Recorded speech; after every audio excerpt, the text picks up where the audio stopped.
ఇక్కడ అందరూ భయపడతాను కదా పిల్లలందరూ చూడలే కదా ఎప్పుడు అట్లా. నేను రోడ్డు మీద అట్లా తిరగలే కదమ్మా, రోడ్డు మీద ఎప్పుడైనా తిరిగినా మీరు చూసిళ్ళు, ఎవరితోనన్నా మాట్లాడినా రోడ్డు మీద తిరిగినా. జస్ట్ తెలుసా వాళ్ళ కోసం కారు దిగి వాళ్ళ ఇంట్లోకి పోయినా నాకు తెలుసు మరి వాళ్ళ కోసం వాళ్ళ సిద్ధాంతం నీకు తెలుసా, వాళ్ళ నైతిక విధానం తెలుసు. నేను మాట్లాడతాను, నాకు సమాధానం ఇవ్వకపోతే అడుగు మరి.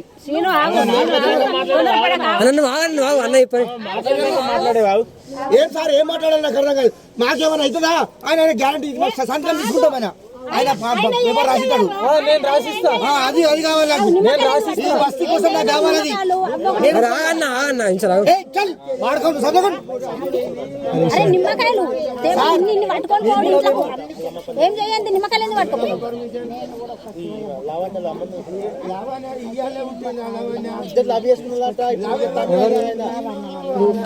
తమ్ముడా